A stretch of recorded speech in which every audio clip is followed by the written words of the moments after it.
ನಮಸ್ಕಾರ. ರಿವ್ಯೂ ಚಾನಲ್ಗೆ ಸ್ವಾಗತ. ನಾನು ಸೌಖ್ಯ ಗಾಂವ್ಕರ್. ಇದು ಕರ್ನಾಟಕ ಕಾಂಗ್ರೆಸ್ಗೆ ಸಂಬಂಧಪಟ್ಟ ಒಂದು ಎಕ್ಸ್ಕ್ಲೂಸಿವ್ ಆಗಿರೋ ಸುದ್ದಿ.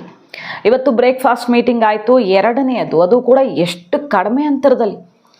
ಮೊನ್ನೆ ಅಷ್ಟೇ ಇಬ್ಬರು ಸೇರಿ ಸಿದ್ದರಾಮಯ್ಯನವ್ರ ಮನೇಲಿ ಬ್ರೇಕ್ಫಾಸ್ಟ್ ಮೀಟಿಂಗ್ ಮಾಡಿದ್ದಾರೆ. ಮತ್ತೆ ಅಷ್ಟು ದಿಢೀರ್ ಅಂತ ಇನ್ನೊಂದು ಮೀಟಿಂಗ್ನ ಅನಿವಾರ್ಯತೆ ಒದಗಿ ಬಂದಿದೆಯಲ್ವಾ. ಅದರ ಹಿಂದೆ ಅಸಲಿ ಸೀಕ್ರೆಟ್ ಏನು?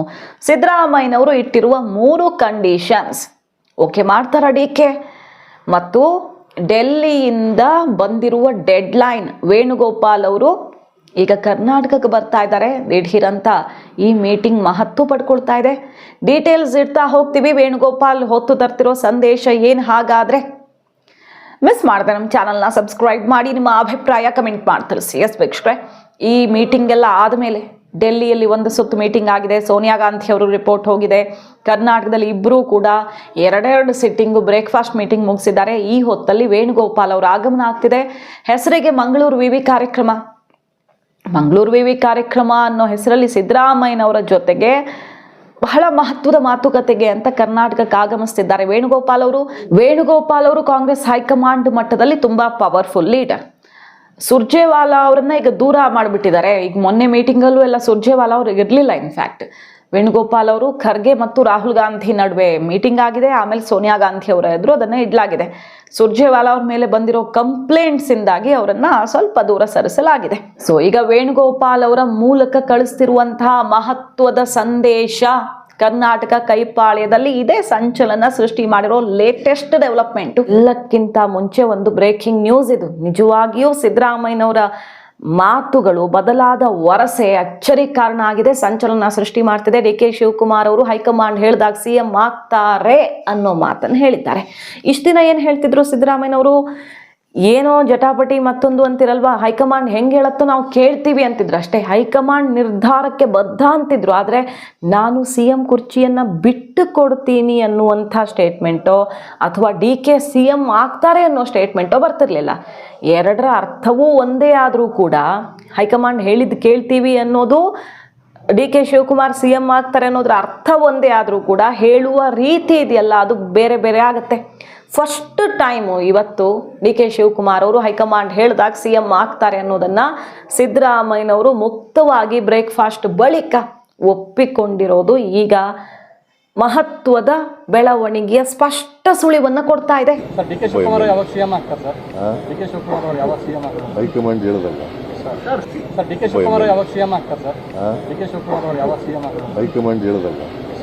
ನಿನ್ನೆ ಚರ್ಚೆ ಮಾಡಿದ್ದೀವಿ.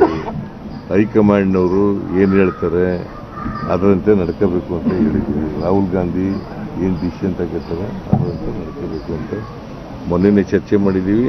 ಇವತ್ತು ಅದನ್ನೇ ಚರ್ಚೆ ಮಾಡಿ. ಇವತ್ತು ಒಗ್ಗಟ್ಟಾಗಿರೋದಲ್ಲ, ಮೊನ್ನೆ ಒಗ್ಗಟ್ಟಾಗಿರೋದಲ್ಲ, ಯಾವಾಗಲೂ ಒಗ್ಗಟ್ಟಾಗಿದೆ.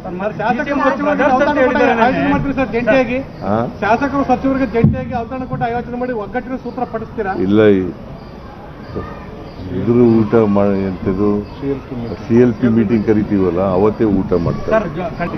ನಾವು ಯಾವಾಗಲೂ ಬ್ರದರ್ಸೇ, ಒಂದೇ ಪಕ್ಷದಲ್ಲಿದ್ದೀವಿ, ಒಂದೇ ಸಿದ್ಧಾಂತದ ನಂಬ್ಕೊಂಡಿದ್ದೀವಿ, ಒಟ್ಟಿಗೆ ಕೆಲಸ ಮಾಡ್ತೀವಿ.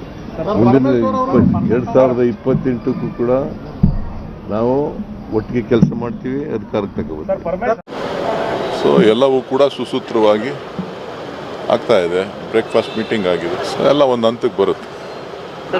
ಡೆಡ್ಲೈನ್ ಏನು ಹಾಗಾದ್ರೆ? ಈಗ ಡಿಸೆಂಬರ್ ಡೆಡ್ಲೈನ್ ಅನ್ನ ಕಡ್ಡಿ ತುಂಡು ಮಾಡಿದಷ್ಟೇ ಸ್ಪಷ್ಟವಾಗಿ ಸೋನಿಯಾ ಗಾಂಧಿ ಅವರು ಹಾಕಿದ್ದಾರೆ. ಅದು ಕೂಡ ಖರ್ಗೆಯವರ ಮೂಲಕ. ಹೇಗೆ ಪ್ಲಾನ್ ಆಗಿರೋದೀಗ?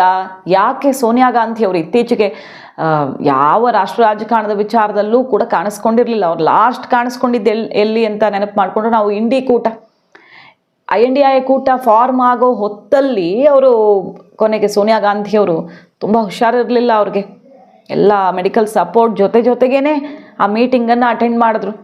ಬಿಟ್ಟರೆ ಪಕ್ಷದ ಮೀಟಿಂಗ್ಗಳಿರ್ತಾವಲ್ಲ, ಅಲ್ಲೂ ಕೂಡ ರೇರ್ ಅವ್ರು ಎಲ್ಲಾದರೂ ಒಂದೊಂದು ಸಲ ಕಾಣಿಸ್ಕೊಳ್ತಾರೆ. ಆದರೆ ತುಂಬ ಇಂಪಾರ್ಟೆನ್ಸಿಂದ ಮಧ್ಯಪ್ರವೇಶ ಮಾಡಿರೋದು ಸೋನಿಯಾ ಗಾಂಧಿಯವರು ಇತ್ತೀಚಿನ ದಿನಗಳಲ್ಲಿ ಕರ್ನಾಟಕ ಪಾಲಿಟಿಕ್ಸ್ಗೆ. ಸೊ ಒನ್ ಸೈಡೆಡ್ ತೀರ್ಮಾನ ಆಗೋ ಹಾಗಿದ್ದಿದ್ರೆ, ಅಥವಾ ರಾಹುಲ್ ಗಾಂಧಿಯವರು ಈಸಿಯಾಗಿ 4 ರಾಜ್ಯಗಳಲ್ಲಿ ಚುನಾವಣೆಗಳು ಬರ್ತಿದ್ದಾವೆ, ಚಾನ್ಸೇ ಇಲ್ಲ ಸಿದ್ದರಾಮಯ್ಯನವ್ರನ್ನ ಕೆಳಗಿಳಿಸೋದು ಅನ್ನೋ ಥರ ತೀರ್ಮಾನ ತಗೊಳ್ಳೋ ಹಾಗಿದ್ದಿದ್ರೆ ಸೋನಿಯಾ ಗಾಂಧಿ ಅವರ ಎಂಟ್ರಿ ಆಗ್ತಿರ್ಲಿಲ್ಲ. ರಾಹುಲ್ ಗಾಂಧಿ ಅವರು ಒಂದು ಲೈನಲ್ಲಿ ಹೇಳಿಬಿಟ್ರೆ ಮುಗ್ದೋಯ್ತು, ಅದನ್ನು ಪ್ರಶ್ನೆ ಮಾಡೋಕ್ಕಾಗತ್ತಾ? ಡಿ ಕೆ ಶಿವಕುಮಾರ್ ಅವ್ರ ಚಾನ್ಸೇ ಇಲ್ಲ. ಆದರೆ ಡಿ ಕೆ ಶಿವಕುಮಾರ್ ಅವರ ಸುತ್ತ ಕೂಡ ಈಗ ಹೈಕಮಾಂಡ್ ಯೋಚಿಸ್ತಿದೆ. ಕಾರಣ ಇಷ್ಟೇ, 28ರ ಭವಿಷ್ಯ ಸಿಂಪಲ್ ಅಲ್ವಾ ಫಾರ್ಮುಲಾ. ಈಗ 28ಕ್ಕೆ ಯಾರು ಲೀಡ್ ಮಾಡ್ತಾರೆ? ಸಿದ್ದರಾಮಯ್ಯನವ್ರು ಲೀಡ್ ಮಾಡಲ್ಲ, ಅವರು ಹೇಳಿದ್ದಾಗಿದೆ. ಮತ್ತು ಪಕ್ಷ ಕೂಡ ಅದನ್ನು ಎಂಟರ್ಟೈನ್ ಮಾಡೋಕ್ಕಾಗಲ್ಲ, ಅವ್ರಿಗೆ ಆ ಏಜು ಇಲ್ಲ, ಆ ಮೊದಲಿನ ಅವಧಿಯ ಎನರ್ಜಿ ಕೂಡ ಈಗ ಕಾಣಿಸ್ತಿಲ್ಲ ಅಂತ ಅವರ ಅತ್ಯಾಪ್ತರೇ ಬಾಯ್ಬಿಟ್ಟು ಹೇಳಿದ್ದಾರೆ. ಯಾರಿಗಾದರೂ ಆಗಲ್ಲ ಅದು. ಸೊ 28ಕ್ಕೆ ಲೀಡರ್ ಬೇಕು ಅಂತಾಯ್ತು. ಬೇಕು ಅಂದಮೇಲೆ 28ಕ್ಕೆ ಹುಡ್ಕೋಕ್ಕಾಗತ್ತಾ ಅವ್ರನ್ನ? ಇದು ಸರಿಯಾದ ಸಮಯ ಅನ್ನೋದು ಸೋನಿಯಾ ಗಾಂಧಿಯವರ ನಿರ್ಧಾರ. ಸೋನಿಯಾ ಗಾಂಧಿಯವರೇ ಯಾಕೆ ಬರಬೇಕಾಯ್ತಂದ್ರೆ, ಸೋನಿಯಾ ಗಾಂಧಿಯವ್ರ ಮಾತನ್ನು ಯಾರೂ ತೆಗೆದುಹಾಕಲ್ಲ. ಸೀನಿಯರ್ ಮೋಸ್ಟ್ ಲೀಡರ್ ಇದ್ದಾರೆ, ಮತ್ತು ಅವರೇ ಸಿದ್ದರಾಮಯ್ಯನವ್ರಿಗೆ ಅವಕಾಶ ಕೊಟ್ಟವರು ಎಷ್ಟೆಲ್ಲ ಅಧಿಕಾರ ಅನುಭವಿಸಿದ್ದಾರೆ ಕರ್ನಾಟಕದಲ್ಲಿ ಕಾಂಗ್ರೆಸ್ ಜಾಯಿನ್ ಆದಾಗಿಂದ. ಸೊ ಸೋನಿಯಾ ಅವರ ಮೇಲೆ ಅವ್ರಿಗಿರುವಂಥ ಒಂದು ನಿಷ್ಠೆ, ಆ ಋಣ ತೀರಿಸುವಂಥ ಸಮಯ ಬಂದಿದೆ ಅನ್ನೋದನ್ನು ಸೋನಿಯಾ ಅವರೇ ನೆನಪಿಸಿದಾಗ ಅದನ್ನು ತೆಗೆದುಹಾಕೋಕ್ಕಾಗಲ್ಲ. ಸೊ ಖರ್ಗೆ ಅವರಿಗೆ ಡೈರೆಕ್ಟ್ ಇನ್ಸ್ಟ್ರಕ್ಷನ್ ಬಂದಿರೋದು ಡಿಸೆಂಬರ್ ಎಂಡ್ ಒಳಗಡೆ ಇದನ್ನು ಮುಗಿಸ್ಬೇಕು. ಬೇಕಿದ್ರೆ ಹಸ್ತಾಂತರ ಪ್ರಕ್ರಿಯೆ ಜನವರಿ ಸಂಕ್ರಾಂತಿ ಅಷ್ಟೊತ್ತಿಗೆ ಆಗಬಹುದು. ಆದರೆ ಮಾತುಕತೆ ಡಿಸೆಂಬರ್ ಮುಗಿಯೋದ್ರ ಒಳಗಡೆ ಬಹುತೇಕ ಸೆಷನ್ ಸಮಯದಲ್ಲೇ ಮುಗಿದು ಹೋಗಬೇಕು ಅನ್ನುವಂಥ ಅಂತಿಮ ನಿರ್ಧಾರವನ್ನು ಸೋನಿಯಾ ಗಾಂಧಿಯವರು ಪ್ರಕಟಿಸಿದ್ದಾರೆ ಎನ್ನುವ ಬ್ರೇಕಿಂಗ್ ನ್ಯೂಸ್ ಈಗ ಡೆಲ್ಲಿಯಿಂದ ಬರ್ತಿದೆ. ಯಾಕಂದ್ರೆ ಯಾವಾಗ ಮಾಡಿದ್ರೂ ಒಂದೇ, ರಾಹುಲ್ ಗಾಂಧಿ ಅವರಿಗೆ ಸೋನಿಯಾ ಕೊಟ್ಟಿರೋ ಸಂದೇಶ ಇಷ್ಟೇ, ನೀವು ಯುಗಾದಿಗೆ ಮುಂದೆ ಹಾಕಿದ್ರು ಅಷ್ಟೇ, ದೀಪಾವಳಿಗೆ ಮುಂದಕ್ಕೆ ಹಾಕಿದ್ರು ಅಷ್ಟೇ, ಜಟಾಪಟಿ, ಆಕ್ರೋಶ, ಅಸಮಾಧಾನ, ನಾಯಕತ್ವ ಬದಲಾವಣೆ ಅಂತ ಬಂದಾಗ ಇದ್ದಿದ್ದೇ. ಹಾಗಾಗಿ ಈಗ ಸಿದ್ದರಾಮಯ್ಯನವರೇ ಅರ್ಥ ಮಾಡಿಕೊಳ್ಳುವ ಸಮಯ ಬಂದಿದೆ. ಅವರೇ ಅರ್ಥ ಮಾಡಿಕೊಂಡು ಪಕ್ಷಕ್ಕೆ ಡ್ಯಾಮೇಜ್ ಆಗದಿರೋ ರೀತಿಯಲ್ಲಿ ಅವರೇ ಬೆನ್ನಿಗೆ ನಿಂತು ಪಕ್ಷವನ್ನು ಮುನ್ನಡೆಸೋದಕ್ಕೆ ಯಾರು ನಾಯಕ ಬರ್ತಾರೋ ಅವ್ರಿಗೆ ಸಪೋರ್ಟ್ ಕೊಡಬೇಕು. ಅಷ್ಟು ಹೊಣೆಗಾರಿಕೆ ಅವರ ಮೇಲಿದೆ ಅನ್ನೋದು ಸೋನಿಯಾ ಅವರ ಸೂಚನೆ ಅಂತಾನೆ ಈಗ ಕೈ ಮೂಲಗಳಲ್ಲಿ ಸದ್ದಾಗ್ತಿರೋ ವಿಚಾರ. ಡೆಲ್ಲಿಯಲ್ಲಿ ಖರ್ಗೆಯವರು ಕೂಡ ಇದನ್ನೇ ಬಯಸ್ತಿದ್ದಾರೆ, ಅಧಿಕಾರ ಹಸ್ತಾಂತರ ಆಗಬೇಕು, ಮಾತಿನಂತೆ ಸಿದ್ದರಾಮಯ್ಯನವರು ನಡೆಯೋದೇ ಸೂಕ್ತ, ಈಗ ಪಕ್ಷದ ಭವಿಷ್ಯದ ವಿಷಯ ಇದು ಅಂತ. ಹೇಗೂ ಸಮುದಾಯದ ಮತ ಕಳೆದು ಹೋಗುತ್ತೆ ಅನ್ನೋದೇ. ಆದರೆ ಸಿದ್ದರಾಮಯ್ಯನವ್ರನ್ನ ಇಳಿಸದ ಮಾತ್ರಕ್ಕೆ 28ಕ್ಕೆ ಲಾಸ್ ಆಗಲ್ಲ. ಅವರನ್ನ ಈಗ ಇಳಿಸದೇ ಇದ್ರೂ ಅವರು 28ರ ನಾಯಕತ್ವ ಹೊಂದಲ್ಲ, ಅವರ ಲೀಡ್ ಮಾಡಲ್ಲ ಎಲೆಕ್ಷನ್ ಅನ್ನ ಅಂದಮೇಲೆ ಆಗ ಒಂದಿಷ್ಟು ಮತ ಬ್ಯಾಂಕ್ ಆ ಕಡೆ ಈ ಕಡೆ ಆಗೇ ಆಗುತ್ತೆ. ಕುರುಬ ಸಮುದಾಯ ಅಥವಾ ಕೆಲವು ಸಮುದಾಯದವರು ಸ್ವಲ್ಪ ಡಿಸ್ಟರ್ಬ್ ಆಗ್ತಾರೆ, BJP JDS ಕಡೆ ಸರಿಬಹುದು ಆ ಮತಗಳು. ಸೊ ಇಳಿಸದೇ ಇದ್ರೂ ಆ ರಿಸ್ಕ್ ಇದೆ. ಸೊ ಆ ರಿಸ್ಕನ್ನು ತಗೊಂಡು ಪಕ್ಷವನ್ನು ಮುನ್ನಡೆಸುವಂಥ ಅನಿವಾರ್ಯತೆ ಇದೆ ಅನ್ನೋದು ಸೋನಿಯಾ ಗಾಂಧಿ ಖರ್ಗೆ ಅವರಿಬ್ಬರೂ ಹೇಳ್ತಿರೋದೀಗ. ರಾಹುಲ್ ಗಾಂಧಿ ಅವರು ಹಾಗಾಗಿ ಅನಿವಾರ್ಯವಾಗಿ ಈ ಸಂದೇಶವನ್ನು ವೇಣುಗೋಪಾಲ್ ಅವರ ಮೂಲಕ ಸಿದ್ದರಾಮಯ್ಯನವ್ರಿಗೆ ಕಳಿಸಲೇಬೇಕಾಗಿದೆ. ಮಂಗಳೂರು ವಿವಿ ಕಾರ್ಯಕ್ರಮಕ್ಕೆ ಬರ್ತಿದ್ದಾರೆ. ಈ ಮೀಟಿಂಗ್ ಎಲ್ಲ ಆದಮೇಲೆ, ಈ ಜಟಾಪಟಿ ಶುರುವಾದ ಬಳಿಕದ ಮೊಟ್ಟ ಮೊದಲ ಮೀಟಿಂಗ್ ಇದು. ವೇಣುಗೋಪಾಲ್ ಅವರೇ ಸಿದ್ದರಾಮಯ್ಯನವರನ್ನ ಮನವೊಲಿಸಲಿದ್ದಾರೆ. ಯಾಕಂದ್ರೆ ವೇಣುಗೋಪಾಲ್ ಅವರು ಇದುವರೆಗೆ ನಾವು ನೋಡಿದ್ರೆ ಸಿದ್ದರಾಮಯ್ಯನವ್ರ ಪರ ಗಟ್ಟಿಯಾಗಿ ನಿಂತವರು. ಹೈಕಮಾಂಡ್ ಮಟ್ಟದಲ್ಲಿ ಏನು ವಿಷಯ ಬಂದರೂ ಕೂಡ ಸಿದ್ದು ಬೆನ್ನಿಗೆ ಗಟ್ಟಿಯಾಗಿ ನಿಲ್ತಾ ಇದ್ದವರು ವೇಣುಗೋಪಾಲ್ ಅವರು. ಸುರ್ಜೇವಾಲಾ ಅವರು DK ಪರ ಬ್ಯಾಟ್ ಮಾಡ್ಕೊಂಡು ಬಂದಿದ್ದಾರೆ. ಸೊ ವೇಣುಗೋಪಾಲ್ ಅವರೇ ಈಗ ಆ ಪರಿಸ್ಥಿತಿಯನ್ನ, ಹೈಕಮಾಂಡ್ ಮನಸ್ಥಿತಿಯನ್ನ ಅರ್ಥ ಮಾಡಿಸ್ಬೇಕಾಗಿದೆ. ರಾಹುಲ್ ಗಾಂಧಿ ಅವ್ರಿಗೆ ಸಿದ್ದರಾಮಯ್ಯನವ್ರನ್ನ ಬಿಟ್ಕೊಡೋಕೆ ತುಂಬ ಮನಸ್ಸಿಲ್ಲ ಅಂತ ಆದರೂ ಕೂಡ ಅಕ್ಸೆಪ್ಟ್ ಮಾಡ್ಕೊಳ್ಬೇಕಾದ ಪರಿಸ್ಥಿತಿ ಬಂದಿದೆ. ನೋಡಿ, ಈಗ 2ನೆಯ ಮೀಟಿಂಗು ಇಷ್ಟು ಬೇಗ ನಡೀತಿದೆ, ಬ್ಯಾಕ್ ಟು ಬ್ಯಾಕ್ ಆಗ್ತಿದೆ ಅಂದರೆ ಸಿದ್ದರಾಮಯ್ಯನವ್ರಿಗೆ ಅಂಥದ್ದೊಂದು ಸುಳಿವು ಸಿಕ್ಕಿದೆ ಅನ್ನೋದನ್ನು ಅರ್ಥ ಮಾಡ್ಕೊಳ್ಬಹುದು. DK ಶಿವಕುಮಾರ್, DK ಸುರೇಶ್ ಅವರ ಕಾನ್ಫಿಡೆನ್ಸ್ ಕಾಣಿಸ್ತಿದೆ. DK ಸುರೇಶ್ ಅವರಂತೂ ನೇರವಾಗಿ ಹೇಳಿಬಿಟ್ಟಿದ್ದಾರೆ, ಎಲ್ಲ ಹಂತವಾಗಿ ಒಂದು ಹಂತಕ್ಕೆ ಬಂದಿದೆ, ಈಗ ಎಲ್ಲ ಸುಗಮವಾಗಿ ಆಗ್ತಿದೆ, ಒಂದು ಹಂತಕ್ಕೆ ಬರ್ತಿದೆ ಅನ್ನೋ ಮಾತನ್ನ DK ಸುರೇಶ್ ಅವರು ಆಡಿರೋದು. ಸಿದ್ದರಾಮಯ್ಯನವರು DK ಶಿವಕುಮಾರ್ ಅವರು ಯಾವಾಗ CM ಆಗ್ತಾರೆ ಸರ್ ಅನ್ನೋ ಮಾತಿಗೆ ಕೆಂಡಾಮಂಡಲರಾಗದೆ ಹೈಕಮಾಂಡ್ ಹೇಳಿದಾಗ ಅನ್ನೋ ಬಹಳ ಸಹನೆಯ ಉತ್ತರವನ್ನು ಕೊಟ್ಟಿರೋದು ಕರ್ನಾಟಕ ಕಾಂಗ್ರೆಸ್ ಅಲ್ಲಿ ಬದಲಾವಣೆ ನಿಶ್ಚಿತ ಅನ್ನೋದನ್ನು ಸ್ಪಷ್ಟಪಡಿಸ್ತಿದೆ. ಈ ಮೀಟಿಂಗ್ ಮೂಲಕ ಏನಾಗ್ತಾ ಇದೆ, ಸಿದ್ದರಾಮಯ್ಯನವರನ್ನು DK ಶಿವಕುಮಾರ್ ಅವರು ತುಂಬ ಚೆನ್ನಾಗೇ ಇಟ್ಕೊಳ್ಬೇಕು, ಬಹಳ ಸಂಬಂಧ ಅವ್ರ ನಡುವೆ ಸುಧಾರಿಸ್ಕೊಂಡೇ ಇರಬೇಕು, ಆ ಪರಿಸ್ಥಿತಿಯಲ್ಲಿಯೇ ಹಸ್ತಾಂತರ ಆಗಬೇಕು ಅಂತ ಹೈಕಮಾಂಡ್ ಬಯಸ್ತಾ ಇದೆ. ಸೊ ಸಿದ್ದರಾಮಯ್ಯನವ್ರನ್ನ ವಿಶ್ವಾಸಕ್ಕೆ ತಗೊಳ್ಳೋದಕ್ಕೆ DK ಶಿವಕುಮಾರ್ ಅವ್ರಿಗೆ ಕೊಟ್ಟಿರೋ ಟಾಸ್ಕ್ ಇದು. ಬರೀ ಸಿದ್ದರಾಮಯ್ಯನವ್ರನ್ನೆಲ್ಲ, ಸಿದ್ದು ಬಣದ ಆಪ್ತ ನಾಯಕರನ್ನೂ ಕೂಡ ಯಾಕೆ ಮೀಟ್ ಆಗಿದ್ರು ಅವತ್ತು DK ಅಂತ ಕೇಳಿದ್ರೆ ಇದೇ ಕಾರಣಕ್ಕೆ. ಈಗಾಗಲೇ ಸಿದ್ದರಾಮಯ್ಯನವರ ಬೆನ್ನಿಗಿರುವ ಸತೀಶ್ ಜಾರಕಿಹೊಳಿ, ಜಮೀರ್ ಅವ್ರನ್ನೆಲ್ಲ ಮಾತಾಡಿಸಿರೋ ಕಾರಣನೂ ಇಷ್ಟೇ. ಅವರು ಮಾನಸಿಕವಾಗಿ ಈ ಬೆಳವಣಿಗೆಗೆ ಸಜ್ಜಾಗಿದ್ದಾರೆ. ಅಷ್ಟಿಲ್ಲದೆ ಸತೀಶ್ ಜಾರಕಿಹೊಳಿ ಅವರು ಅವತ್ತು ಹೇಳಿಲ್ಲ ಈ ಮಾತನ್ನ. ಸಿದ್ದರಾಮಯ್ಯನವರು ಅಧಿಕಾರದಲ್ಲಿ ಇಲ್ಲದೆ ಇದ್ರೂ ಅವರು ಕಾಂಗ್ರೆಸ್ಗೆ ಮುಖ್ಯ ಅನ್ನೋ ಮಾತು ಬಂತು. ಸೊ ಅವರ ಆಪ್ತರಿಗೆ ಹಿಂಟ್ ಸಿಕ್ಕಿದೆ. ಹಂಗಂತ ಏಕಾಏಕಿ ಇಷ್ಟು ದಿನ ಹೊತ್ತು ಮೆರೆಸಿದ ನಾಯಕನನ್ನ ಹೈಕಮಾಂಡ್ ಹೇಳ್ತು ಅಂದ ತಕ್ಷಣ ಪಾತಾಳಕ್ಕೆ ತಳ್ಳಕ್ಕಾಗಲ್ಲ. ಆದಷ್ಟು ಪ್ರಯತ್ನ ಮಾಡೋಣ ನಮ್ಮ ಕಡೆಯಿಂದ ಅನ್ನೋ ಒಂದು ಎಫರ್ಟ್ ಕಾಣಿಸ್ತಿದೆ. ಮತ್ತು 3 ಕಂಡೀಷನ್ಗಳನ್ನು ಹಾಕ್ತಿದ್ದಾರೆ ಮೇಲ್ನೋಟಕ್ಕೆ. ಅದು ಎಷ್ಟರ ಮಟ್ಟಿಗೆ ಆಗತ್ತೆ ಬಿಡುತ್ತೆ ನೋಡ್ಬೇಕು, ಹೈಕಮಾಂಡ್ ತೀರ್ಮಾನ ಅದು. ಒಂದು ಅರಸೋರ ದಾಖಲೆ, ಅದು ಜನವರಿಯಲ್ಲಿ ಮುಗ್ದು ಹೋಗುತ್ತೆ, ಜನವರಿ ಫಸ್ಟ್ ವೀಕಲ್ಲೇ ಮುಗ್ದು ಹೋಗುತ್ತೆ.